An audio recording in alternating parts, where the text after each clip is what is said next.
Bro, 2 seconds ago you were standing back underneath that. Yeah. Holy crap. That scared the crap out of me. I was old, I was young, I was sitting in the sun. I was tired of the run, I was done. Life was great, life was hard, in a way an awful card. You can't win the losing hand. But the rain stopped falling and the line on the floor was crossed, and the pain I'd been feeling washed away to return.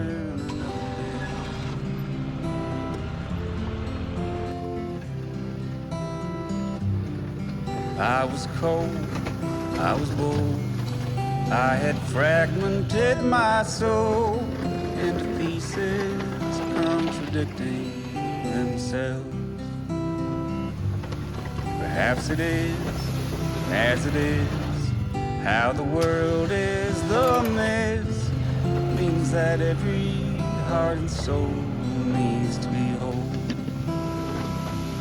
And the road signs keep changing as the road stretches out ahead, and the mood keeps on changing. All I wanna do is lie down.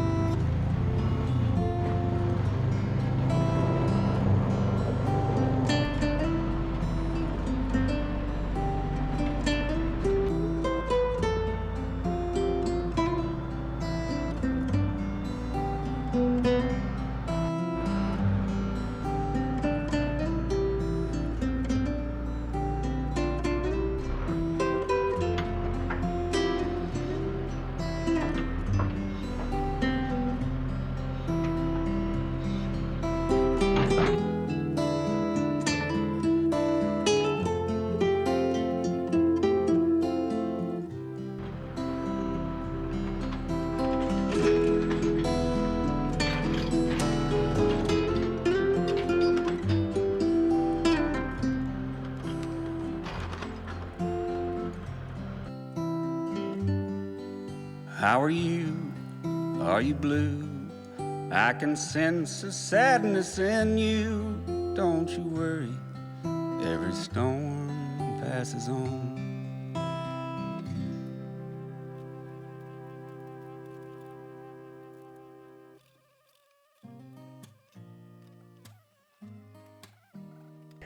Anything that I can do to help the snow find the path of least resistance as it melts, I'm trying to do right now.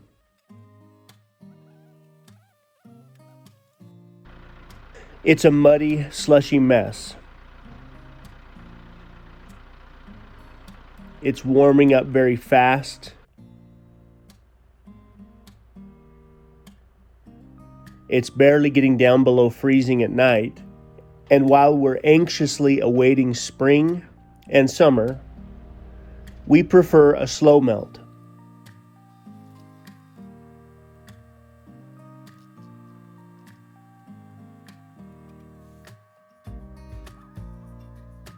With a slow snow melt, the water has a chance to go into the ground versus going downhill.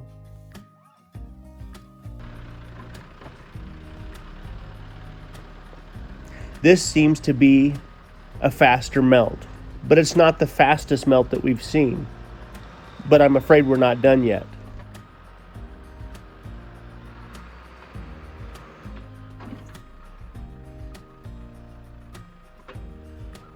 A few years back, we watched the snow go away in a matter of days. And when it melts off that fast, there's only one place for it to go, and that's downhill. And that led to flooding all over town.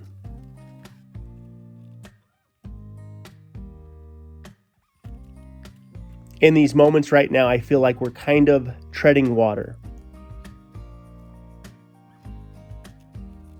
We're eagerly anticipating the ground drying out so we can start some of these bigger projects that we've been thinking about all winter.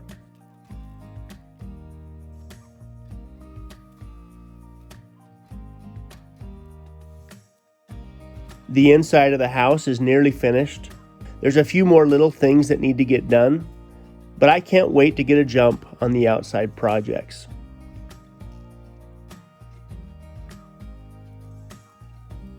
Every year as we go through winter, we're given opportunities to reevaluate what we can change to make our lives safer, easier to manage in the cold months, and better for our animals.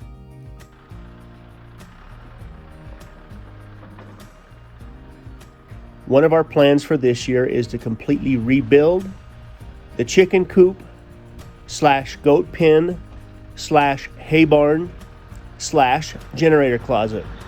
And I can't start on any of this until the snow is completely gone and the ground dries out.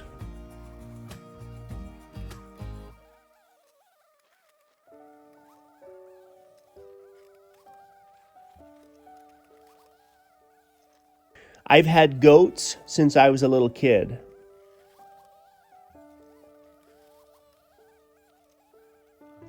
I can remember talking my parents into letting me have a couple of pygmy goats, and that led to responsibility, but it also led to some destruction because the home that I grew up in the city was not adequately set up for animals.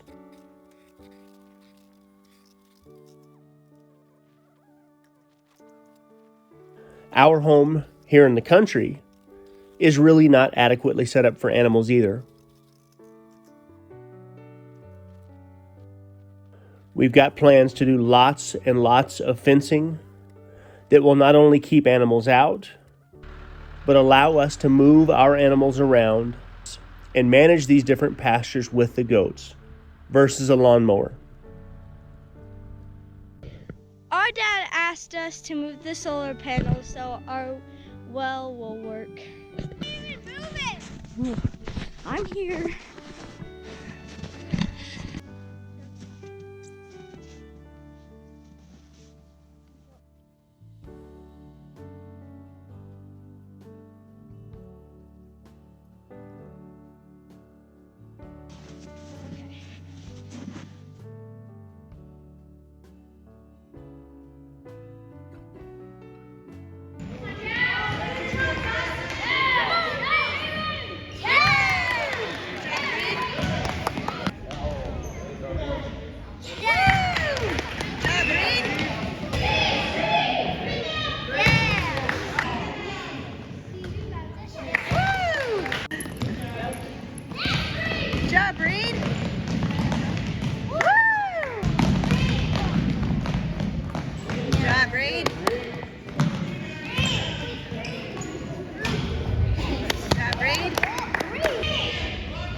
Rhett has swapped the axles out under that truck by himself completely. I've looked over his shoulder, making sure everything's right. The only thing really that's left to do on the truck is bleed the brakes, which I'll help him do, and slap the front driveline in, and then put the bed on, put the other bed on that I picked up. But I need to get him some really good tires for it, but I haven't finished the stairs. I need to get the stairs finished, need to get the pipes painted. I'm just trying to wrap my head around where I'm gonna take this from here. So anyway, I gotta do something. I felt the need to brag a little bit on my youngest son, Reed, as he went off for 22 points in the last game of the season. And while he probably averages 4 to 6 points per game, on this particular day he was feeling it, and it was fun to watch.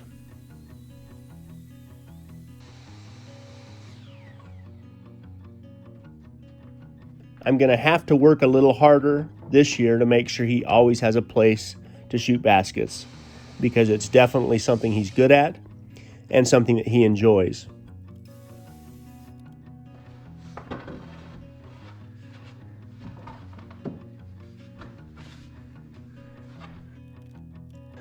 I have to be honest, if I was going to build our place all over again, I think I would build a log cabin.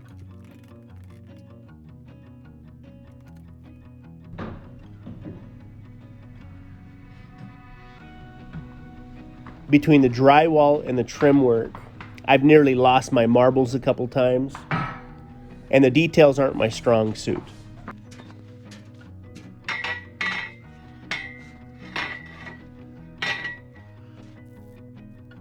I definitely still have a desire to build a log cabin, and if I do in fact build a lodge like I'm thinking about doing, I may in fact do it out of logs. Initially, when I went and talked to the local building inspectors about possibly building a log cabin, they made it clear to me that it would have to be an engineered system. So rather than trying to go through that headache, I went with a conventional framing method, and the rest is history. In the meantime, there have been a couple of log cabins built in our county, which have now caused me to reevaluate just how hard it would be to get the engineering approval needed to build a log home.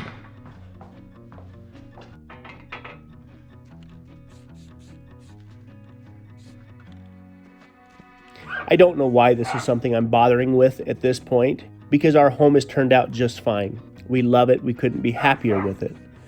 But I bought the first book on how to build a log cabin when I was about 21 years of age.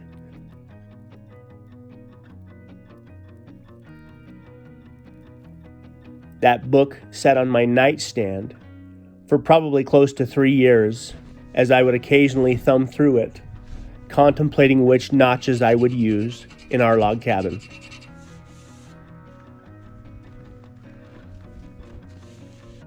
So there's part of me that definitely still wants to try and do this. But I should probably get the shop finished or get many of the other projects finished before I even consider something like this.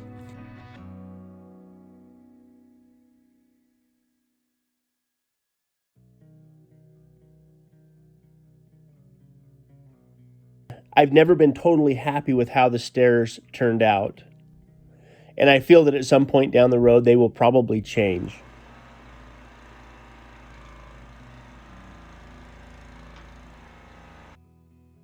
If you guys have paid attention, we picked up this truck for Rhett a couple of months back.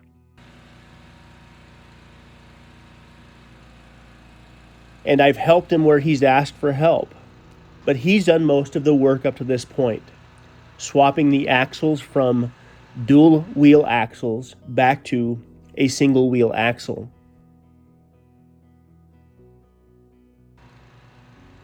I have helped him by finding the parts that he needed for the truck, and I've done my best to make sure that he has installed the parts properly, but again, he's done the work.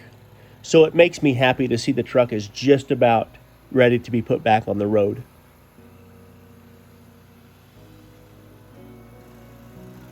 I'm having some issues with the proportioning valve on the brake system, not letting a whole lot of fluid back to the rear brakes. But we'll get it figured out over the next few days, get the bed slapped on it, and see if we can't get him driving this truck to school before the end of the school year.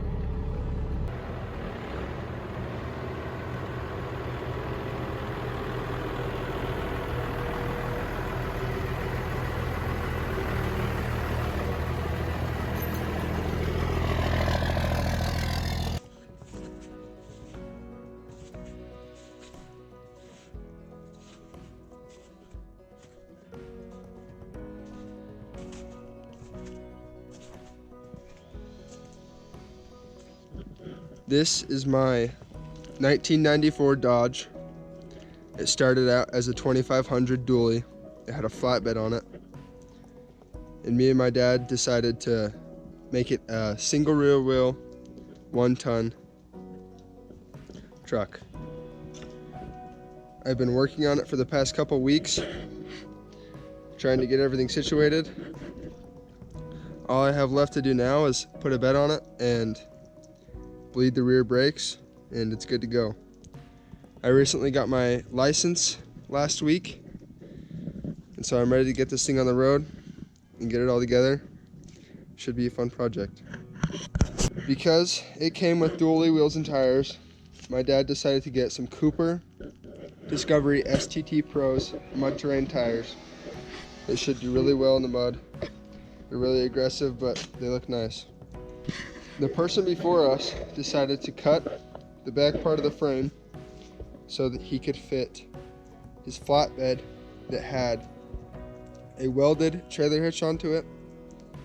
So what I'm doing now is I'm prepping this so I can weld part of the other frame that we got the 1-ton axles from and weld it back on there. Tell me when you feel anything in your foot. 5 more.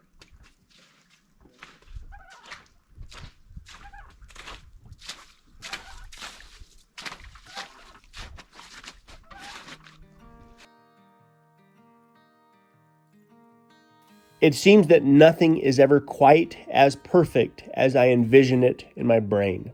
And maybe that's because my impatience takes over and I do the best to get the job done. Or maybe it's because my mind changes constantly on just what is the best way to do the job. But either way, I'm very happy with how the iron pipe railing turned out, but I'm now wishing that I'd held out and used a large piece of natural wood for the stair rail post instead of trying to trim it out and make it look like all the rest of the shiplap and the shaker panels that we have in the downstairs.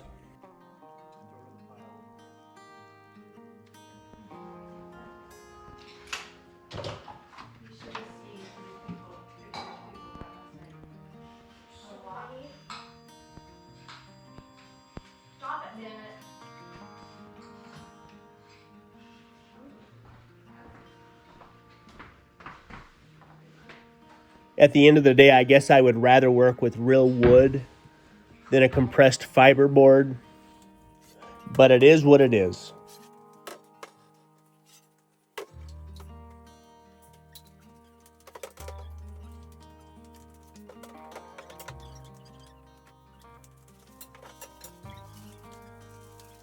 But frankly, I've just got to get it done so I can move on to other things.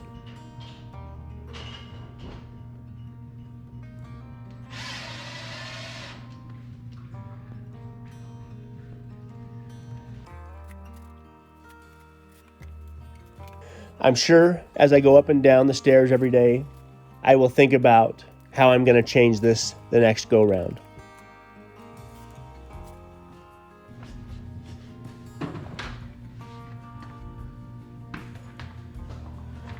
As the snow starts to melt and the mud turns to dirt, we've already got a number of family members scheduled to come and see us.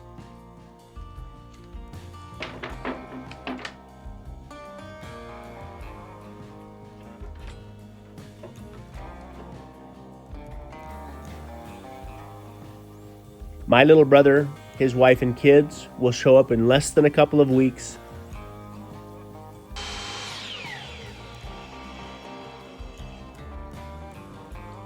Then shortly after that, we've got Cedar's parents scheduled to come and see us.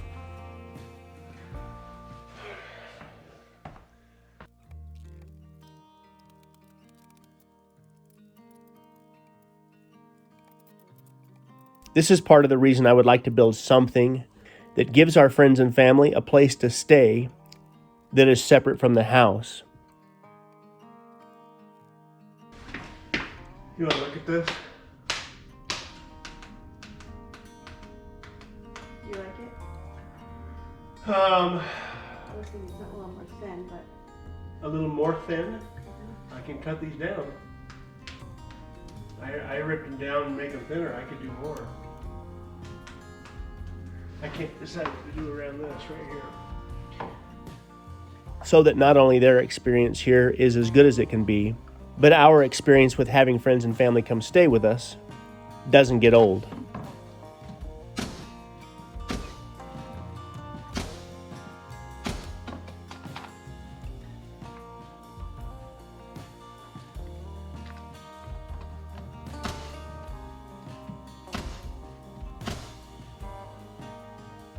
Because as of right now, whenever we have friends and family come stay, Cheyenne gets kicked out of her room.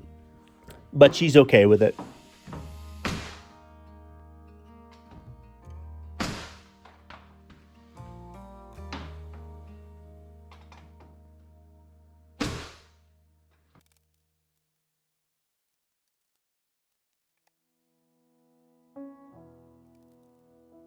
On our original family homestead, there is a 15 by 15 log cabin that I believe was built by my great-great-grandfather back when he first settled in Idaho.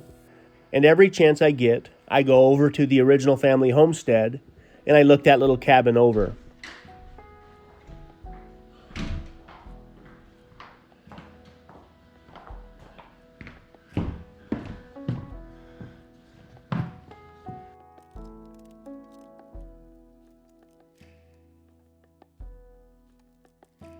I think a version of that little cabin will end up on our property, and this will likely be the little guest house for our friends and family when they come and stay.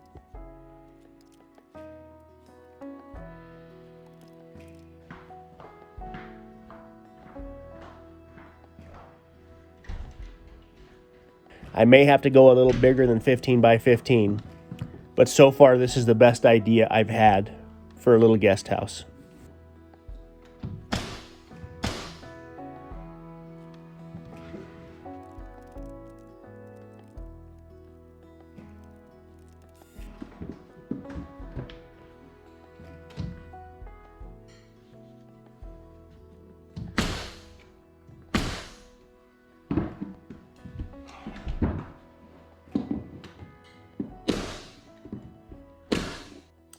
Well, I can't decide how I feel about this dang corner post. I have a feeling that this is going to get revisited. It would have been easy to put a nice chunk of Doug fir or pine or something that was, I guess, just a natural wood or something like that. My plan now is to put a piece of, a big square piece of Doug fir or something right on top of it, but I'm not crazy about it, but it will work for now. Everything else turned out really good. That needs to be, the nail holes need to be filled and caulked and painted. Maybe my opinion will change after that, but I'm sick and tired of trim work. I can tell you that much. I had someone local come up and help me today. Put a gauge on the hydraulic system, and we had over 2,000 PSI. So what that tells me is it's not the hydraulic pump. But I'm still leaning into the idea that it just feels like it's something to do with the emergency brake.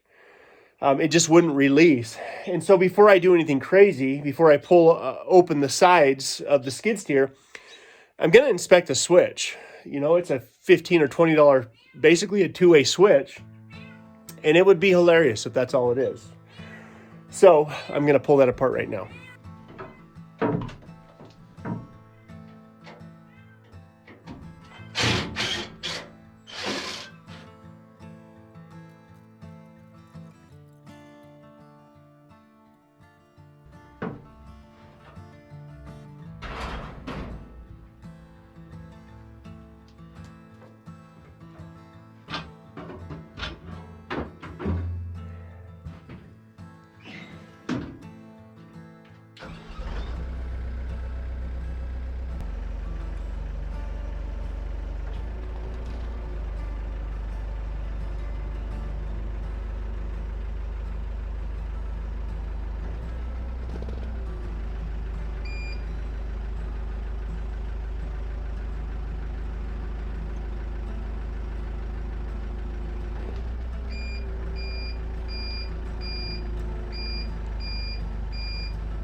So it feels like to me that that it's still, this side is still not engaging. Now I'm beginning to wonder if it's the servos that basically control the electrical.